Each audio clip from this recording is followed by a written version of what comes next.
It is a community, and it's a fast-growing community now, of course, but at the time it wasn't as moving as fast as it is now. And when I started, I moved into the township, and I helped a lot of people make a lot of purchases here, and I dealt with a lot of customer issues, of course, being a customer service manager and doing lots of different things that way. So this has always been a community store. Like, we always did stuff for the fire and police departments. We're always very supportive of us whenever we need anything here.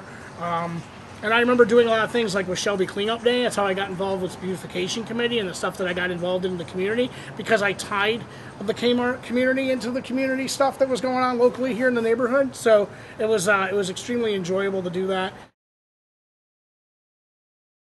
I did fortunately see the last couple of days, a lot of the shoppers came back. Some of the older ones came back to see how everybody was doing and just kind of reminisce about the old times inside the store. Because, there's a lot of memories of people here. When I started here in '99, a lot of the people that I work with then are still here. I watched their kids grow up, and I watched their kids get married, and I watched their kids have kids. So it's a very emotional for me, because this is my family. Kmart officially opened November 1st, 1974, and I've heard stories that this parking lot was actually all dirt, and they were still moving items into the store through the front door. And this obviously is not the front door at the time, but they were still moving through. The other ones with the floor mats, but they were still bringing stuff through the doors, through the trucks, through the store, through the front door. That was one of the major stories I heard.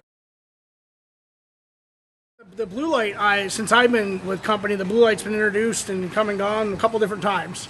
It was reintroduced in 2001 when Chuck Conaway was here, and then it went away, and then it came back, and then it revived itself over the years. And when I first started with the company, when we did blue light specials, people would follow me around the store with the little blue light guy they give me, and they'd follow me around the store to see what I was going to blue light next. And they give us little checklists of stuff we could actually use for blue light. So it was a kind of a neat thing, the blue light, and it was always iconic. Roger Penske was in Kmart stores forever, and the Penske automotives were renowned for their cleanliness of the establishment. I mean, when you walked into a normal shop to get your car cleaned, it's oily and it's dirty and it's nothing.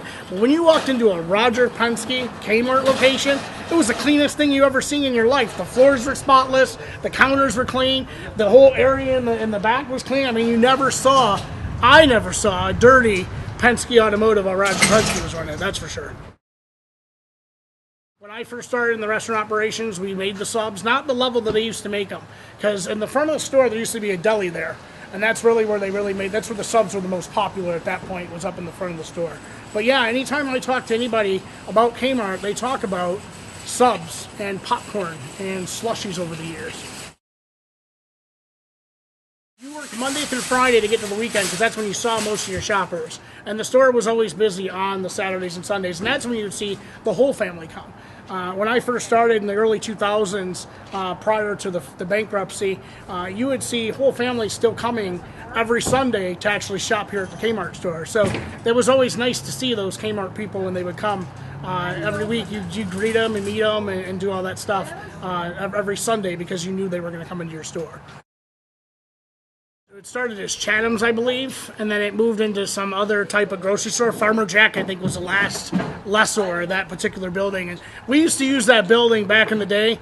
We used to use it for storage, because this store did so much volume sales that we had to put merchandise somewhere. And at that time, our Penske garage was still open, so we weren't able to literally use our Penske garage to store things. We leased that whole building, and I mean, when you talk about leasing that whole building, we had the whole building filled from top to bottom, rows. You would think you were going to shop in that store like you did over in this store. That's how full we had it.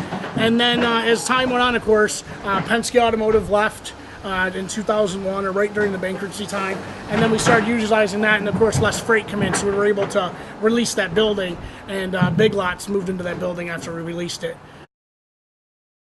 Whatever you take away from Kmart, keep that memory with you, because it's yours and you own it, and hopefully you'll be able to keep that, because I know you talked about coming in here and buying clothes with your parents, and and as people come and go over the years, you can keep those memories with you, that great moment you had with buying shoes with your grandmother or your mom, and always take that with you and remember that, and hopefully one day you'll walk into a place and you'll smell popcorn and it'll bring back all the memories of Kmart, right? And that's what I really hope people take away. I've been in this building for almost 18 years. It's a very emotional day. I won't be able to see a lot of these people after today. And it's all wrapped up in one, and it doesn't hit you until it's really done, I guess, until it's all said and done. But I learned a lot of how to deal with people and how to work through problems. Kmart really taught me how to do that. So, and like I said, I want to thank everybody for their patronage and wish everybody the best.